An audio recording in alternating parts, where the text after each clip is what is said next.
Muito bem, irmãos, vamos abrir as nossas Bíblias em Apocalipse capítulo 12, versos 1 e 2, diz assim: Viu-se grande sinal no céu, uma mulher vestida do sol com a lua debaixo dos pés e uma coroa de 12 estrelas na cabeça.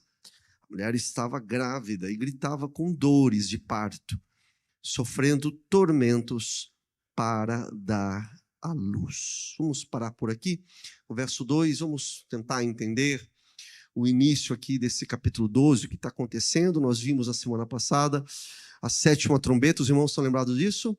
Vimos ali no capítulo 11, e os irmãos que estão acompanhando também pela internet, né? Foi ali o anúncio da 7ª trombeta, e aqui, no capítulo 12, nós temos dois viu. Ele viu, né? São dois. Então, aqui, logo no início, né, primeira expressão aqui do verso 1, João vê. É uma visão que João tem. Então, João viu. Deixa eu falar uma coisa para os irmãos, que nós temos insistido, é muito importante, nós temos falado desde o início, né, que o Apocalipse ele é apresentado em 7 sessões. Põe para mim lá. Então, você tem aí, olha, né, lá no início nós fizemos até procurei, daí, como deu um probleminha lá, eu estou sem os meus arquivos, mas nós tivemos uma arte, né, mostrando essas 7 sessões, 7 igrejas, 7 selos, os 7 trombetas, os 7 personagens, 7 taças, 7 juízos e 7 coisas novas. Cada sessão dessa vai sendo repetida. Você tem uma pequena porção daquilo que Deus vai nos apresentando. E aí, meus irmãos, nós chegamos agora, está vendo ali, na sessão das 7 personagens. Essas 7 personagens que nós vamos ver, atenção a isso, hein? Essas 7 personagens, nós encontramos, está compreendida entre os capítulos 12 e 14 do Apocalipse. Então, nós estamos iniciando, estamos aqui na introdução. Muda para mim lá, por favor. Olha só, quais são, vou já adiantando aqui, quais são as 7 personagens que nós vamos encontrar? Você tem aí, olha, a mulher, o dragão, o filho da mulher, o arcanjo Miguel, descendentes da mulher, a besta do mar, a besta da terra.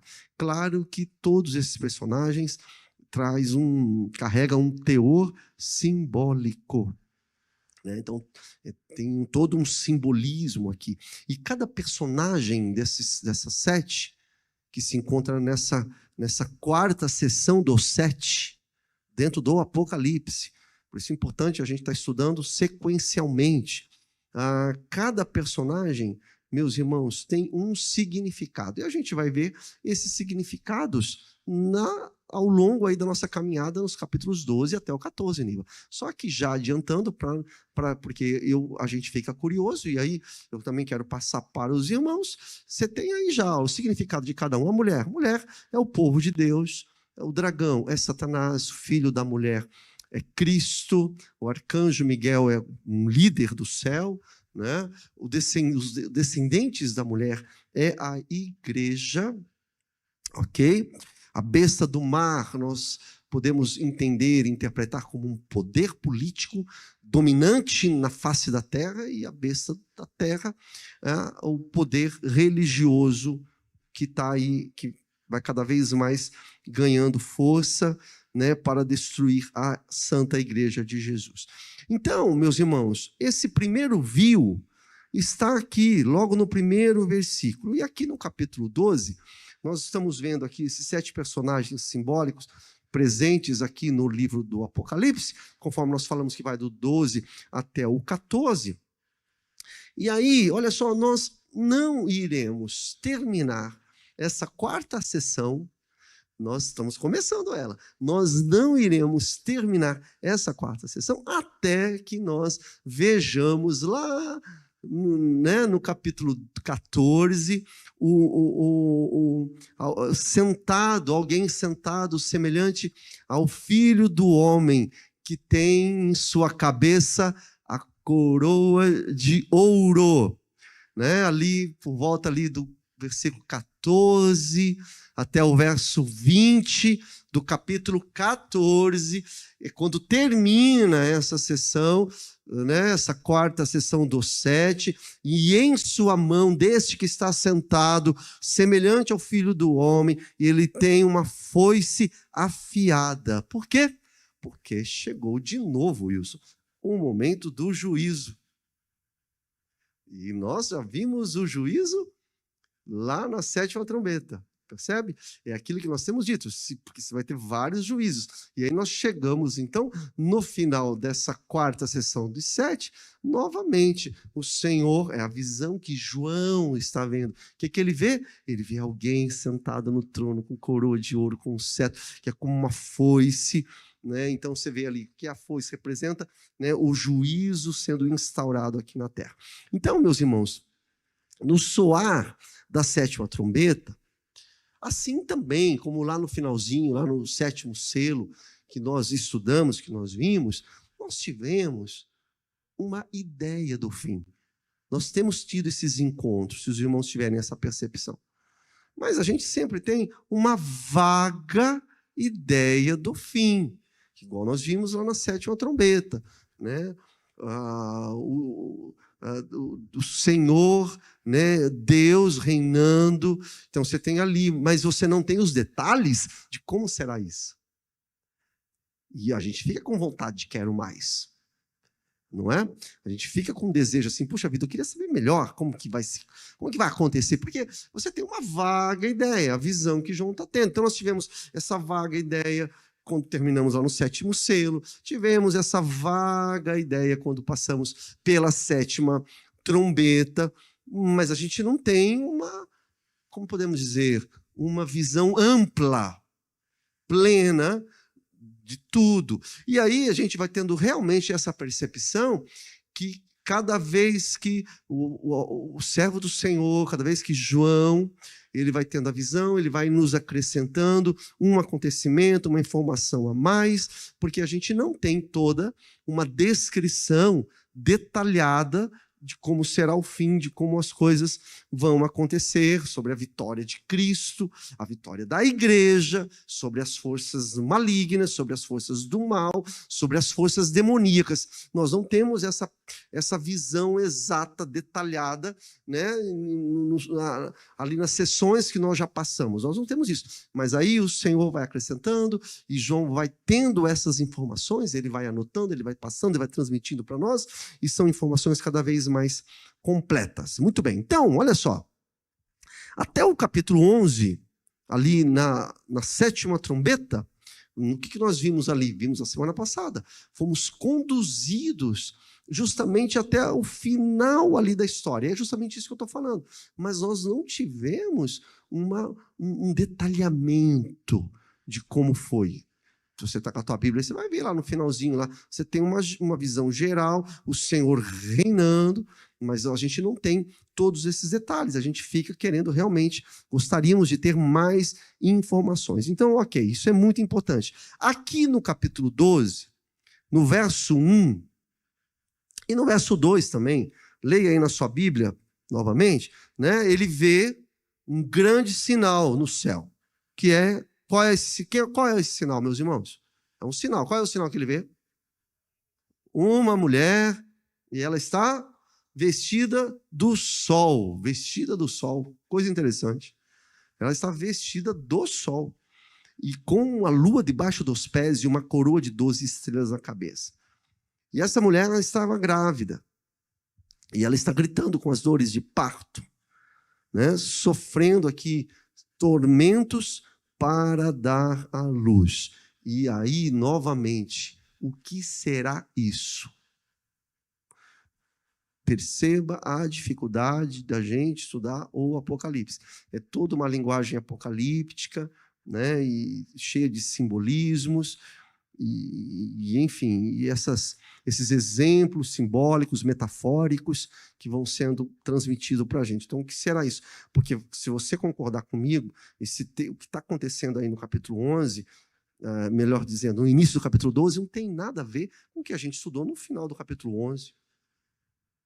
Ou eu estou errado? A gente terminou lá o capítulo, né, 11, tem uma mudança radical, uma mudança abrupta de assunto.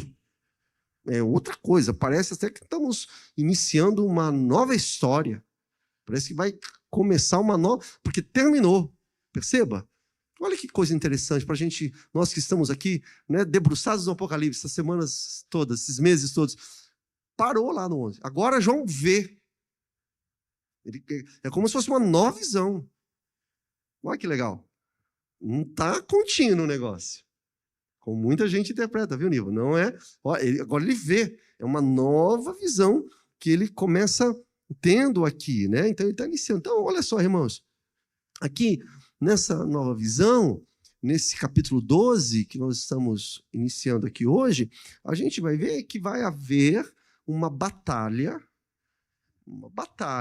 entre essa mulher vestida de sol, com os pés sobre a lua, e é uma mulher que ela está grávida. Veja, uma mulher que está grávida. Essa mulher ela vai entrar numa batalha com o dragão. E nessa batalha, nessa quarta sessão, nós vamos ver também, né, puxando aqui tudo que está escrito aí, você dá uma lida, vai ter consequências, tanto no céu quanto na terra.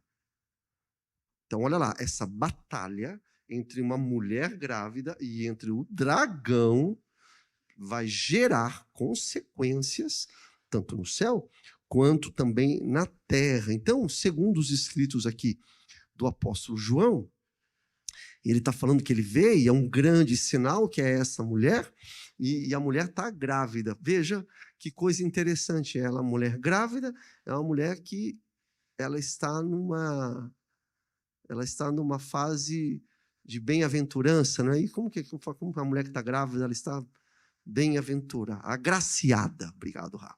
Ela está agraciada, ela está grávida.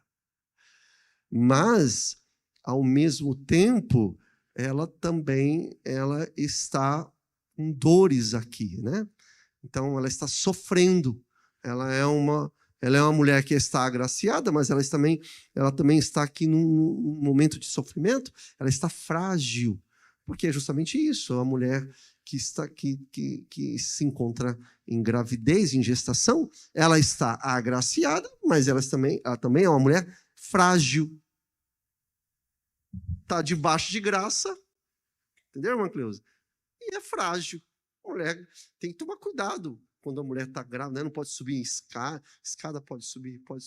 Não pode subir no banquinho para pegar coisa no armário, não é, Marcela? Não pode subir lá.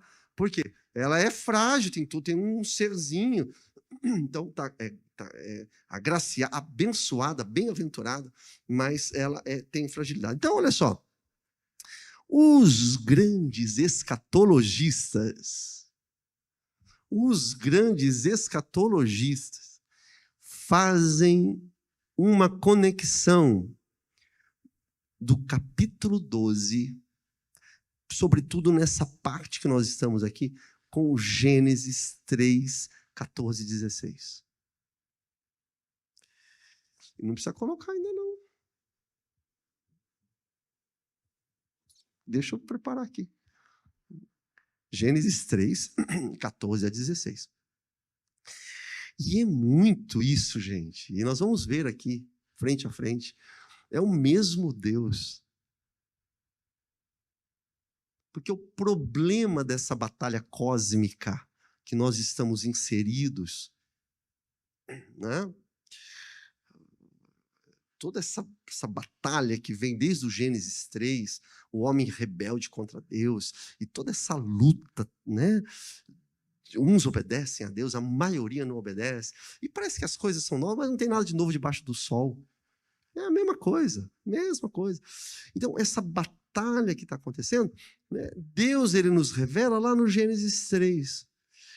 E aí a gente bota os olhos aqui no Apocalipse, capítulo 12, é isso aí, é disso que está falando. Tem uma conexão. E eu acho que você tem que anotar. Eu peguei minha Bíblia, já risquei tudo já. Falei, olha, está tudo conectado aqui, uma coisa com a outra, e tem a ver mesmo. Então, mas, acima de tudo, quando a gente lê o capítulo todo, aqui do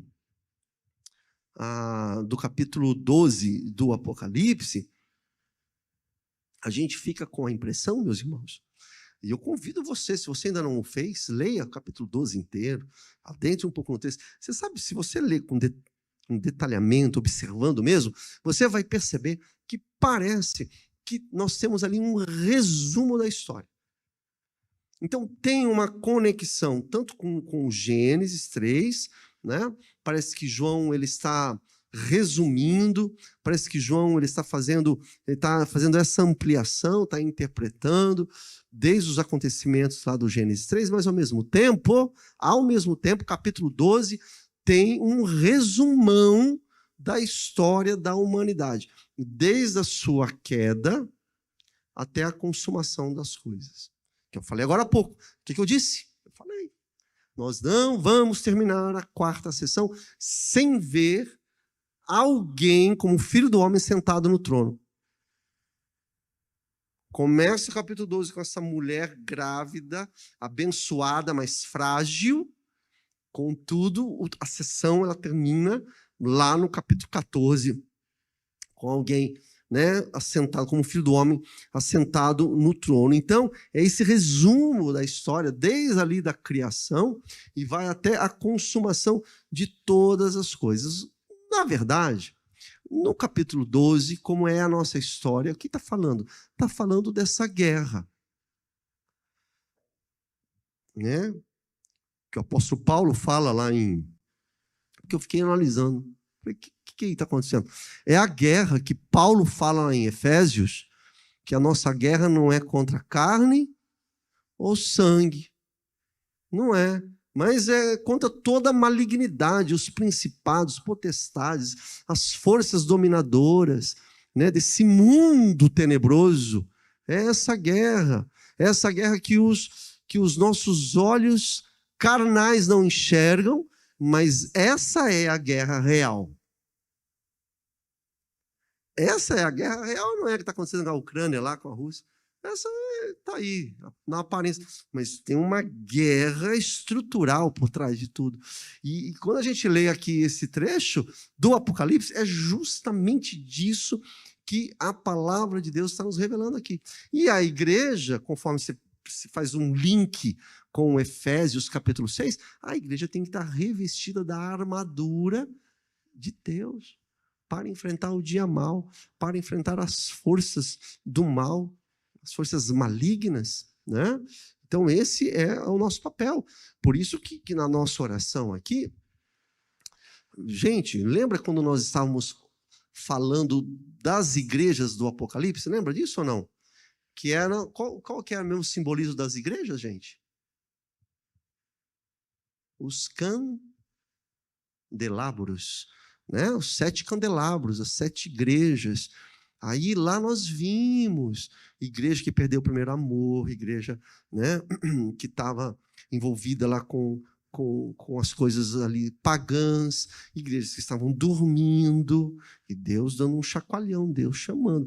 Mas isso representa a igreja ao longo do tempo. E está aqui dentro do Estoril também. A gente aqui também. Entendeu? Está tudo envolvido com um monte de coisa, né?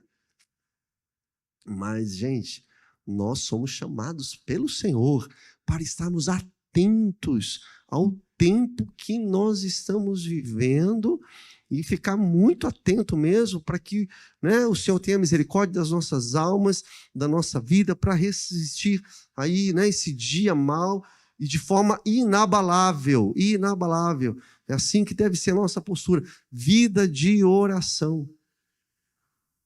Vida de oração. Foi um pintor lá em casa, um irmãozinho, simples de tudo. Simples de tudo.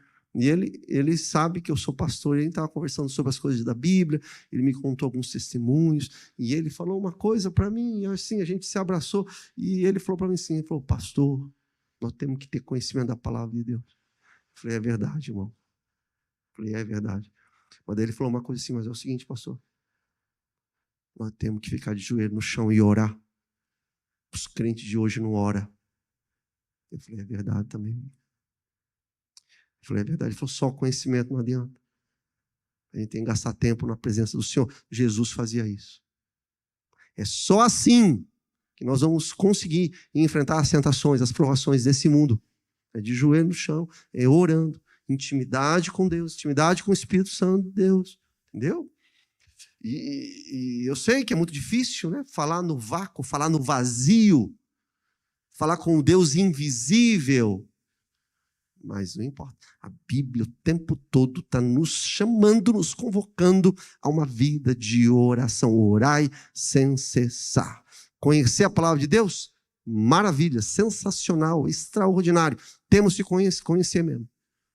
Mas também temos que experimentar o poder de Deus. Erram porque não conhecem e não sabem do poder de Deus. Como é que é o poder de Deus? Não é estudando. O poder de Deus é orando.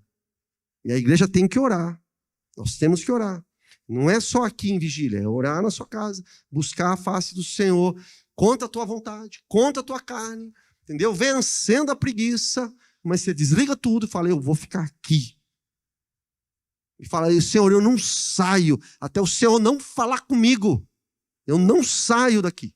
Estou igual Jacó. Jacó falou, não vou sair daqui, enquanto o Senhor não me der a bênção.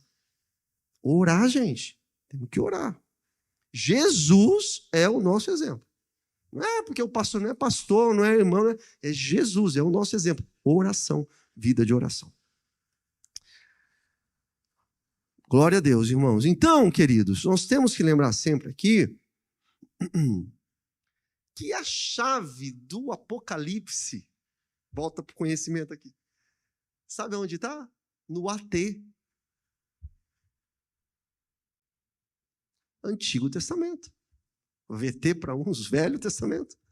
A chave do Antigo, porque as pessoas ficam se debatendo, querendo saber o que é a besta, o que é o chifre, entendeu? Mas, gente, é só a gente vasculhar. Está tudo amarrado lá nos profetas, nos livros de Deus, nos livros históricos. Então, a chave para compreender o Apocalipse está lá na palavra de Deus. Está lá no Antigo Testamento. Quase todas as imagens.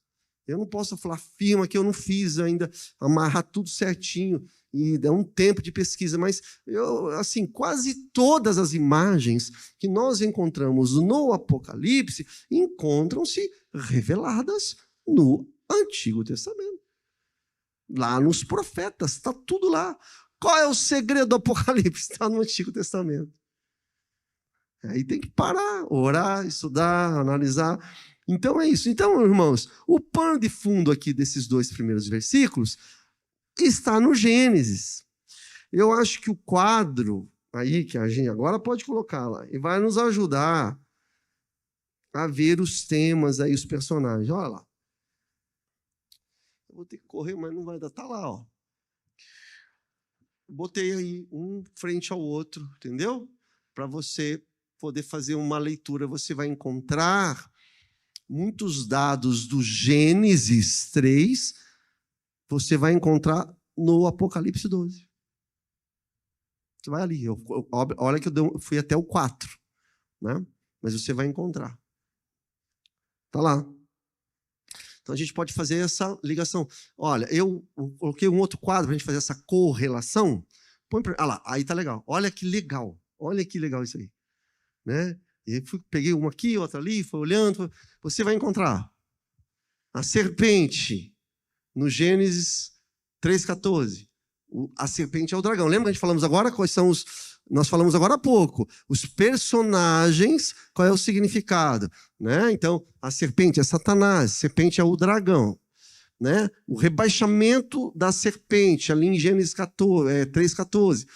O rebaixamento do dragão, em Apocalipse, que a gente vai ver lá na frente, no 7,9 do capítulo 12. A mulher, está lá em Gênesis, a mulher está no Apocalipse. A inimizade da serpente com a mulher, a inimizade do dragão com a mulher. Descendente da mulher, o descendente da mulher. A inimizade entre a serpente, E o descendente, a inimizade entre o dragão e o descendente. O sofrimento de parto da mulher, o sofrimento de parto da mulher. Sensacional. Sensacional. Capítulo 12. Capítulo 12. Em minhas pesquisas... tem hora que a gente é meio fraco de Bíblia, irmãos. Em minhas pesquisas, eu encontrei um irmão que ele fez a tese de doutorado em cima de Apocalipse 12. Para você ver a importância desse capítulo. E é isso mesmo. Então você tem toda uma correlação do Apocalipse 12 com o Gênesis 3, conforme nós vimos aí. É incrível. Os dois falam, né, desses assuntos que nós colocamos aí de forma explícita, e você pode procurar lá, né? Falam do filho, falam do descendente, ambos, né? Os textos falam do inimigo, o dragão, a serpente. Então, você vai encontrar essa conexão. E onde descansa a nossa alma, meus irmãos? É o mesmo Deus. É Deus. Deus que contou o Gênesis, é Deus que está contando o Apocalipse. O Gênesis não aconteceu lá atrás e ficou solto lá atrás. Não é uma história para a gente ver. Nós estamos vivendo a ebulição de tudo aquilo lá. A nossa vida, a vida da humanidade, é reflexo daquele acontecimento do Gênesis 3. Por isso o cristianismo, muito mais do que uma experiência, é lógico. Entendeu? É lógico, tem uma lógica. Você arremata, você faz as ligações, os pontos, tem toda uma lógica. E isso é maravilhoso ao nosso coração. A gente olha e fala, meu Deus, como o Senhor é maravilhoso. Então a gente vê que as semelhanças, elas são incríveis, estão claras aí para nós. Aí, irmãos, repare que a mulher nua, em Gênesis, quando ela comete o pecado, põe para mim o próximo quadro aí, faz favor. Você vai ver essa historinha que eu resumi, né?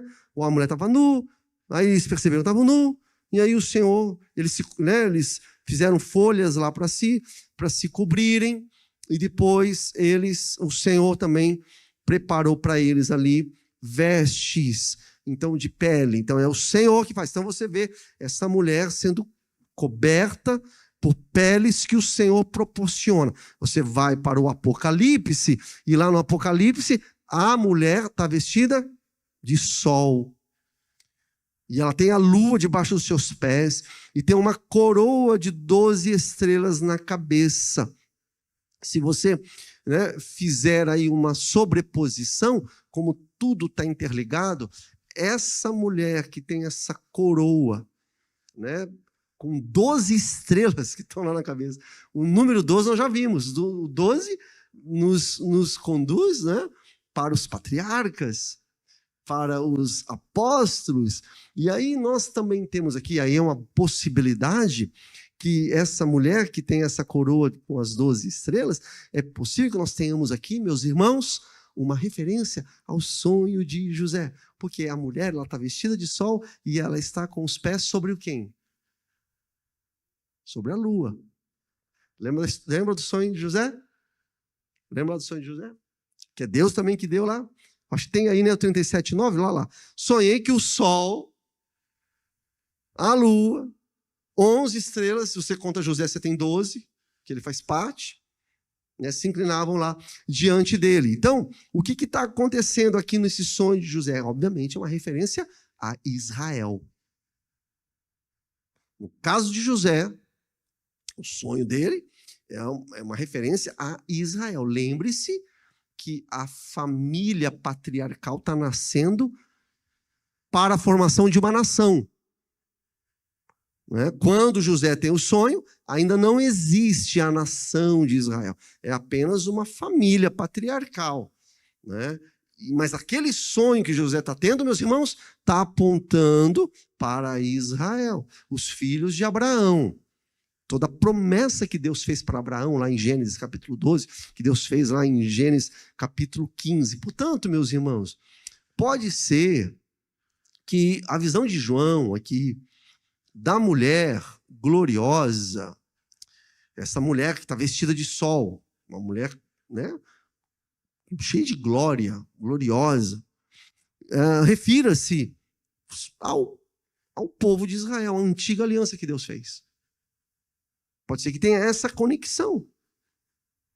Por que isso? Porque, assim, só para lembrar, a salvação vem da onde? Dos judeus. Você olha lá em João, capítulo 4, 22. Então é importante, se você não sabe essa informação, o próprio Jesus fala, a salvação vem dos judeus.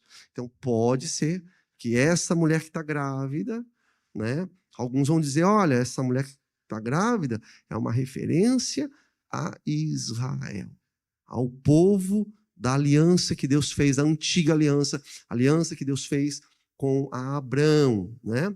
Só que também, essa visão da mulher, se você olhar na perspectiva, acompanhe meu raciocínio, do sonho de José, lá do sol e da lua, aponte para Israel. Mas se você retornar para Gênesis 3, tem uma ligação genealógica com toda a raça humana, que é Eva.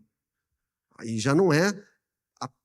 Os irmãos estão entendendo isso? Sim ou não? Entendeu? Não é apenas uma conexão com Israel, que é o caso do sonho de José.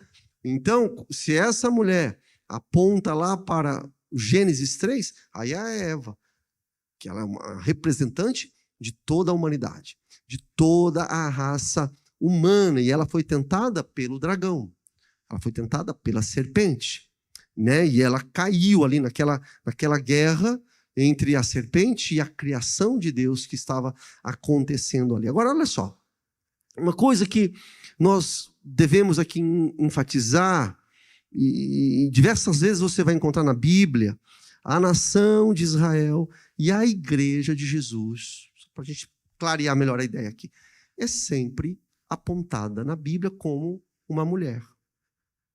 Você já percebeu isso? Tanto no Antigo Testamento como no Novo Testamento. No Antigo Testamento, o povo de Israel é apontado como uma mulher, né? Uma esposa. É Gênesis. Se conseguir melhorar para mim, lá, é Gênesis.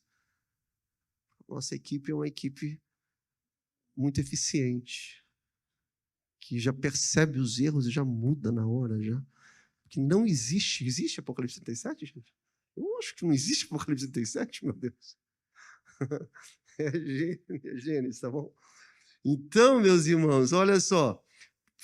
Pegando aqui, por diversas vezes, o povo de Deus ele é mostrado lá no Antigo Testamento e no Novo também como uma mulher. Sim ou não? Sim. Ó, peguei aqui alguns textos aqui, olha lá. Põe para mim, joga o próximo aí lá. Olha lá, a esposa de Yahvé, né, infiel. Então você vai encontrar, né, uma aliança, tomei pela mão. Você encontra isso ali em Jeremias 31, 32. Se você olhar, é bom depois você ler, tá bom? Ezequiel 16. Deus ele trata o povo de Israel. Eu ia colocar, mas é muito longo. Você pode ler na tua casa. Né? O povo de Israel como uma esposa. Deus fala, olha, eu te dei presentes, eu te dei joias, brincos, né? Para te deixar, né, bonita tal, e você tem sido infiel. E o outro texto clássico é justamente ali em Oséias. Ali em Oséias o Senhor disse assim, vá outra vez, falando para o profeta, né, e ame uma mulher que é amada por outro. Uma adúltera. Aí o Senhor faz a ligação, a comparação. Qual é a comparação? Assim como o Senhor ama Israel, embora eles olhem para outros deuses, os deuses pagãos. Então, o povo de Deus no Antigo Testamento, ele é sempre apresentado, quando está ali em adultério espiritual, como uma mulher adúltera, uma esposa adúltera. No Novo Testamento, e aí você sabe muito bem, a igreja ela é apresentada como uma esposa fiel, né? Você tem lá, olha, aqui em Apocalipse mesmo, ali para frente, exultemos e demos-lhe a glória, porque chegou a hora das bodas do Cordeiro e a noiva se preparou. Glória a Deus, é outro momento. Então, novamente, olha lá, a igreja, o povo de Deus, é a noiva, está preparada. Mas para frente, venha, vou mostrar-lhe a noiva, a esposa do Cordeiro. Então, você percebe que diversas vezes, tanto no Antigo Testamento e mais para o final aqui no Novo Testamento, a igreja ela é apresentada como uma esposa. Também nós vemos na Bíblia, meus irmãos, essa mulher que sofre dores de parto, também como o povo de Deus. Põe o próximo aí, olha lá. Por que eu estou falando isso? Só para a gente não perder aqui o fio da meada. João está tendo uma visão de uma mulher vestida de sol.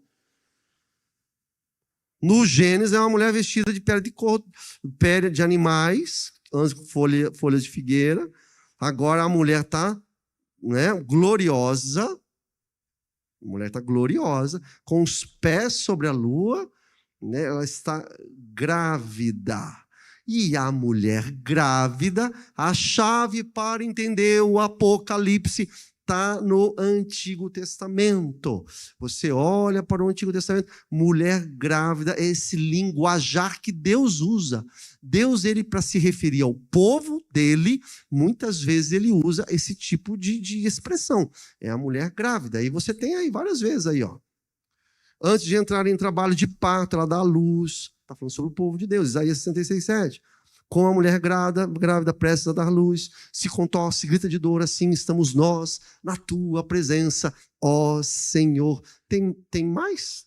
Ao 21:3, Miqueias 4:10, a mulher em trabalho de parto, Jeremias 4:31, Jeremias 6:24, você tem uma extensão aí de texto. Ouvi um grito como de mulher em trabalho de parto, como a agonia de uma mulher ao dar à luz o primeiro filho. É o grito da cidade de Sião. Não é uma mulher.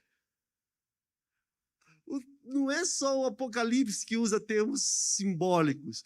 Os profetas também, para se referir ao povo de Deus, está lá. A gente não precisa se perder tanto assim no Apocalipse. Você vai e busca ali informações no texto sagrado, lá no Antigo Testamento, e a gente vai conseguir se achar certamente. Então, irmãos, perceba que tudo isso faz uma conexão com o povo de Deus. Essa mulher, o povo de Deus, parece que sim, aponta para o povo de Deus. No Antigo Testamento, o povo de Deus. No Novo Testamento, a igreja de Jesus Cristo. O professor Leandro Lima, que é um especialista em Apocalipse, foi meu professor, ele afirma que a mulher gloriosa que sofre e grita dores de parto para dar luz, o significado disso é o anúncio de que o Messias iria chegar pela primeira vez. Aí nós temos que rebobinar a mente. No capítulo 12, nós falei o seguinte, ele está falando de um resumo da história da humanidade. Né? Então, ali no comecinho, diferente do final da sessão, onde alguém como a figura do Filho do Homem está sentado no trono, o início é essa mulher que está para dar à luz. E no decorrer do capítulo 12, a gente vai ver que o filho que vai nascer vai brigar com o dragão, com a serpente. Então, o professor Leandro Lima, ele afirma, ele entende que essa é a saga do povo de Deus, que começa, sobretudo, na época da graça, com a crucificação de Cristo. E a igreja ela vem sofrendo. Na verdade, ela vem sofrendo desde a criação, sofre a chegada do Messias, e assim será até a consumação de todas as coisas. Tá bom, meus irmãos? Todas as coisas.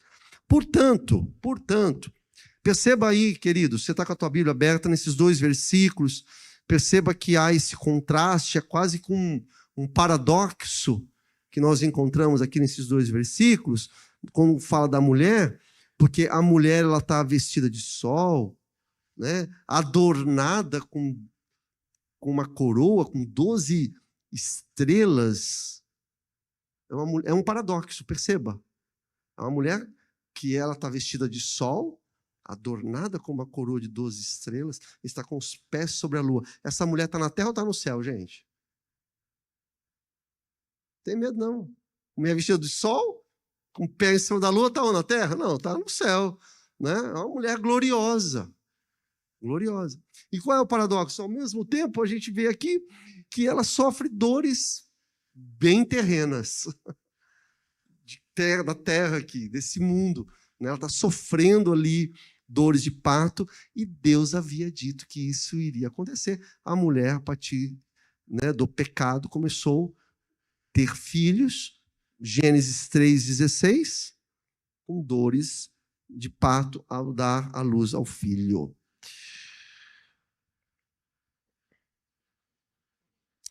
Bom, então é isso aqui, o Messias que iria chegar para destruir definitivamente o dragão. Então, olha só, para a gente terminar aqui a nossa visão aqui sobre esses 2 versículos, no verso 1, então, dá uma olhadinha aí na sua Bíblia, o João, então, só para a gente encerrar isso aqui, ele vê um grande sinal no céu, a mulher está vestida de sol, lua debaixo dos seus pés, tem uma coroa com 12 estrelas, ou seja, é uma mulher gloriosa, conforme eu já falei, está frágil para ter filhos, né?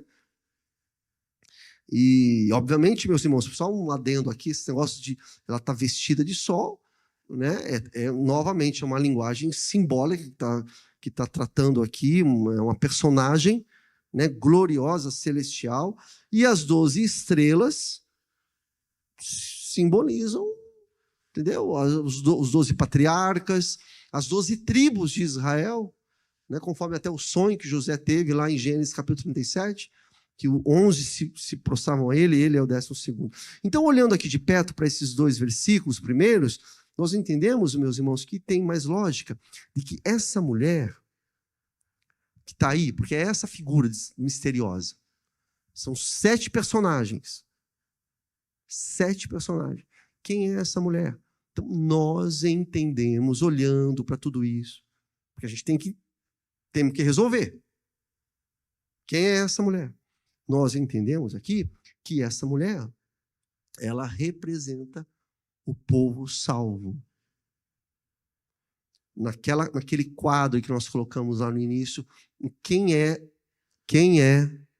a mulher? É o povo de Deus. É o povo salvo. Do ventre dessa mulher vai sair o descendente, o Messias. Ah, pastor, então é Maria. Então, tenha muito cuidado aqui. Maria, ela faz parte do povo salvo.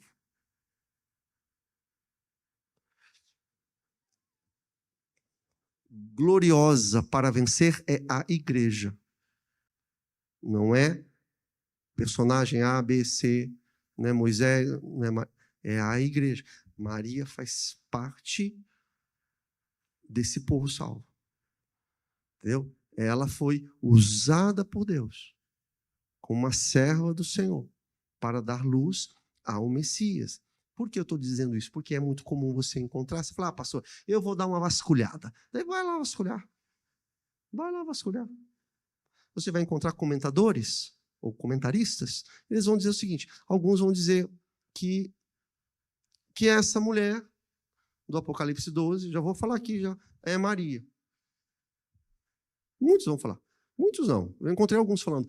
Trata-se realmente de Maria, mãe do Senhor. Por exemplo, sobretudo, comentaristas romanos, da igreja romana. Comentaristas da igreja romana bate, fecha, na hora de interpretar esse texto, né, essa mulher que está grávida, vestida de sol, com uma coroa de 12, eles vão dizer o seguinte, olha, essa personagem é Maria, a mãe de Jesus. Os irmãos dispensacionalistas, nós já explicamos, está lá na introdução, quem são os dispensacionalistas. Os dispensacionalistas, eles olham para essa mulher e a interpretação deles é que trata-se do povo de Israel. O pacto que foi feito na lei é Israel. Né? Então, por isso, inclusive, é que há quase que uma veneração a Israel. Então você vai pegar muitas igrejas pentecostais que é Cristo de um lado e Israel do outro, assim, uma adoração a Israel. E aí você tem que tomar muito cuidado. É claro que Israel ele tem parte, né, na promessa do Senhor, porque os decretos de Deus são irrevogáveis. E é um decreto do Senhor sobre os filhos de Abraão. Ponto. E o Senhor tem todo o seu processo para tratar com Israel. Mas você enxergar a essa mulher como sendo o povo de Israel é bem complicado também, porque nós não estamos tratando de Israel. O texto apocalíptico, entenda, está falando da redenção da igreja. Israel pode ter uma parte no nicho, mas é da igreja, é do povo de Deus. Muitos dizem que é Israel, da onde surgiu o Messias. E se baseiam em Isaías capítulo 6, 66, verso 7. Põe para nós aí. Tem aí? Isaías 66. Não tem 66, 7? Não tem? Mas eu vou ler aqui. Isaías 66, 7 diz assim, ó. Falando aqui de Sião, está falando, Sião está com dores de parto para dar à luz ao novo Israel redimido. Então, você percebe que há toda uma elaboração para dizer, lá, é isso. Antes de 66, é isso aí. Antes de entrar em trabalho de parto, ela dá à luz. Antes de sobreviverem às dores, ela ganha um menino. Aí, o 26, 17. Como a mulher grávida prestes a dar à luz, contorce e grita de dor, assim estamos nós na tua presença, ó Senhor. Então, baseado nesse texto do Antigo Testamento do profeta Isaías, referente a Israel, então eles dizem o seguinte, olha, tá vendo aí, ó? Essa mulher que está para dar luz é o povo de Israel. Mas eu quero pegar o gancho que eu estava dizendo aqui. Quando nós olhamos para o Apocalipse, você vai encontrar nitidamente Deus falando que o alcance agora é para todos os povos, línguas, tribos e nações. Né? E é o povo de Deus. Então é muito mais lógico, meus irmãos, entender a mulher em um sentido mais amplo.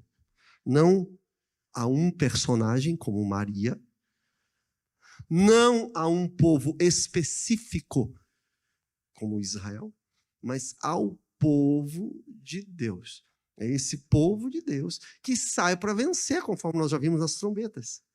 Que vence. Que na visão de João agora está gloriosa, está vestida de sol. E isso é maravilhoso. É justamente isso que está acontecendo. Olha, Gálatas capítulo 4, versículo 26. O apóstolo Paulo, ele chama a Jerusalém celestial como a mãe de todos nós. Veja, não é Jerusalém terrena. Aponta para a nova Jerusalém, a Jerusalém celestial. Quer dizer, é o povo de Deus na face da terra. Tá bom, meus irmãos? E aí fica mais óbvio ainda, é que a gente vai ver depois no versículo 3, que o dragão, quem que é o dragão mesmo, gente? Satanás. Ele irá se esforçar para destruir a mulher e o filho dela. Se a mulher é a igreja. Satanás, ele luta para vencer quem? A igreja. E aí você vai ver o texto sagrado, as portas do inferno não prevalecerão contra a igreja. É a igreja. E Satanás se levanta para destruir a igreja. E Jesus, no seu ministério terreno, lembre-se, quando ele levado pelo Espírito Santo, mas ele desafia o Senhor e ele faz ali menção daquelas tentações, porque qual é o intuito? Destruir o Senhor. E é justamente isso que o professor Leandro Lima fala, por exemplo, que aqui é o nascimento do nosso Senhor. Então é essa batalha né, milenar, batalha cósmica de Satanás em sua rebelião, querendo destruir o povo de Deus, os filhos de Deus, e é esse conflito longo da qual a igreja ela está inserida. Tá bom, meus irmãos? Nós vamos ver, põe para mim aí para a gente ir terminando aqui. A gente vai encontrar, atenção aí, ó, 3 cenas importantes. Você vai perceber, meus irmãos, o dragão envolvido em 3 batalhas. A gente vai encontrar do verso 1 ao verso 6, está lá, né, o dragão batalhando contra Deus e o Messias, depois contra Miguel, que é uma personagem aqui do 7, e do 13 a 18 contra a mulher. E em todas elas, a gente vai ver que o dragão ele será derrotado. O João está aqui observando todas essas coisas, e ele vê, né, ali, ele vê o trono de Deus. Isso é maravilhoso, porque João ele está tendo a visão. E ele vê o céu. Se você olhar o verso 5 da tua Bíblia, ele vê o céu. Se você caminhar mais para frente, no verso 13, no capítulo 12, ele vê a terra. Então ele tem uma visão ampla de todas as coisas que vai acontecer. Ele vê ali no verso 13, quando Satanás cai. Ele cai na terra. Está aí no verso 13. E é justamente isso, quer dizer, desde lá do início, desde a criação até a consumação. Gente, na verdade é o seguinte, a grande tribulação, ela está instaurada nesse mundo desde a rebelião. Né? E muitos pré-milenistas, pré-tribulacionistas, eles ficam focando a grande tribulação que vai acontecer. Sim, vai acontecer, mas a gente tem que ter um olhar maior e perceber que a grande tribulação, ou as grandes tribulações, os anticristos, como diz João, estão aí no mundo, se levantando contra a igreja, contra o povo de Deus, sempre, desde lá no Antigo Testamento, também como no Novo Testamento. Terminando aqui, meus irmãos, então, a história está aqui resumida no capítulo 12, quando fala dessa mulher grávida. A mulher está grávida. Você sabe o que eu trouxe na memória aqui, Niva? Nós estamos, qual o período do ano que nós estamos? Nós pregamos aqui domingo, qual é o assunto? Natal, o Advento. Nós estamos no Natal, esse é o período do ano. Aí, essa mulher que está grávida, olha o que está escrito ali em Isaías capítulo 7, verso 10. Ali, olha. O Senhor falou a Acaz, dizendo, pede ao Senhor teu Deus um sinal, quer seja embaixo das profundezas ou em cima das alturas, o Senhor mesmo vos dará um sinal. Eis que a virgem conceberá e dará à luz a um filho, e lhe chamará Emanuel. É isso aí. Isso se cumpre em Maria. Você não pode pegar essa figura, essa personagem e falar, ela é Maria. Maria, ela faz parte do processo. Mas está aqui a mulher grávida que deu à luz ao Emanuel, ao Messias, o Senhor. Lá no início, nós encontramos também, é mais enfático ainda, olha lá a mulher, em Gênesis 3,16, o Senhor falando dessa mulher que ela vai ter, né, o sofrimento na gravidez, por meio de dores, e dará à luz ao filho. Mas, sobretudo, lá em Gênesis, capítulo 3, você vê a promessa do Senhor dizendo o seguinte, que a mulher vai pisar na cabeça de quem? A luta da mulher e do dragão no Apocalipse. Eu falei agora há pouco, a gente vai ao longo do capítulo 12, o dragão vai ser sempre derrotado. Mas você tem essa cena, lá o Senhor falando, lá em Gênesis capítulo 3, a mulher vai pisar na cabeça da serpente. É essa sobreposição aqui, né, dos acontecimentos. A mulher que está vestida de sol. Domingo, nós citamos um texto de Malaquias. Alguém se lembra? Já colocou, né? Que está lá em Malaquias. Para vocês que reverenciam o meu nome, o sol da justiça se levanta. Quem que é o sol da justiça? Jesus. Ela está vestida de sol. Para a gente matar aqui, sol. Quem que é o sol? É Cristo. Está revestida de Cristo. É Maria? É Israel? Não, é a igreja. Faz sentido isso para os irmãos? Para mim faz muito sentido. Ela está vestida do sol. O que é o sol da justiça? É Jesus Cristo. E aí, terminando aqui, essa lua, né? Ela está com o pé, né, sobre a lua. E aí, alguns irmãos dizem o seguinte: a lua, ela não tem luz própria. E aí pode ser um símbolo desse mal que está sendo derrotado. Ela não tem luz própria, está debaixo dos pés da igreja. A igreja que vence com o seu Senhor. Termino aqui, meus irmãos. O verso 2. A mulher gloriosa, vestida do sol. Mas no verso 2 ela está gritando com dores do parto, ou seja, está sofrendo. Ela vai dar à luz ao descendente. O que é essa dor de parto? E aí eu quero, para a gente orar.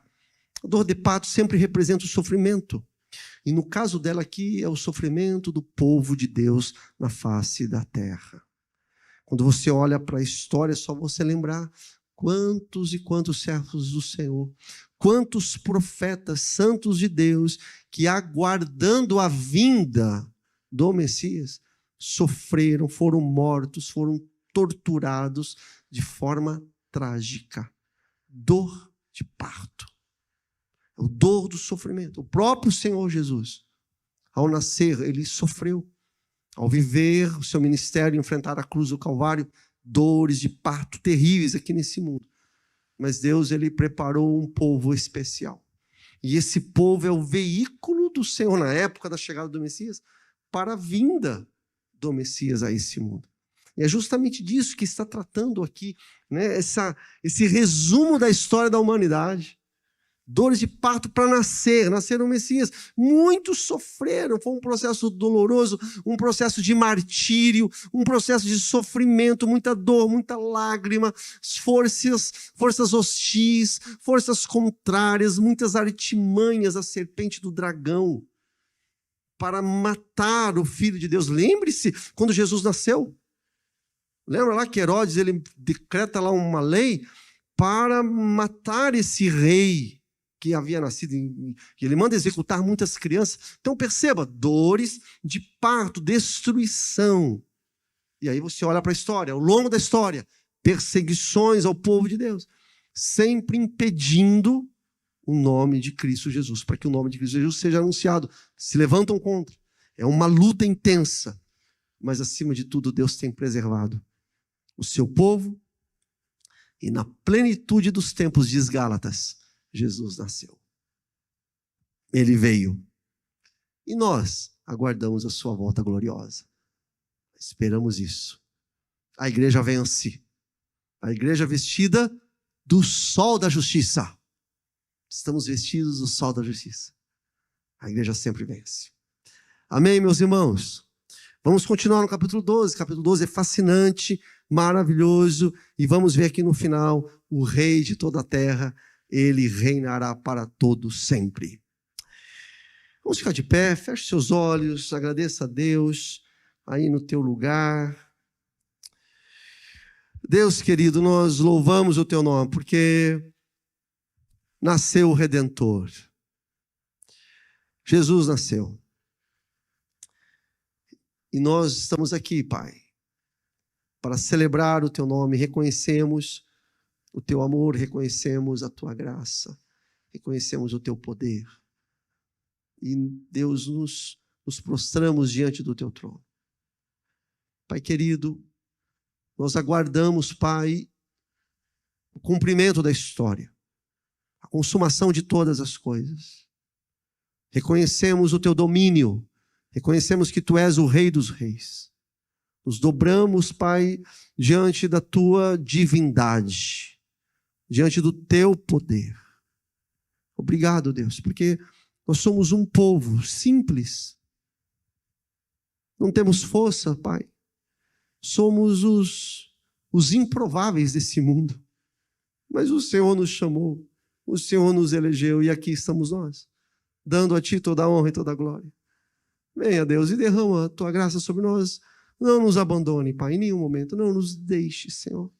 Não deixe, Deus, que os nossos pés tropecem, por favor, que os nossos joelhos se enfraqueçam. Não permita, Pai. Segure nossas mãos, Deus, e que possamos caminhar até o fim, um momento glorioso onde estaremos contigo. Continue abençoando a tua igreja, abençoe o teu povo, as atividades da tua igreja ao longo dessa semana, que sejamos cada vez mais revestidos do teu poder e da tua graça. Em nome de Jesus, oramos. Amém.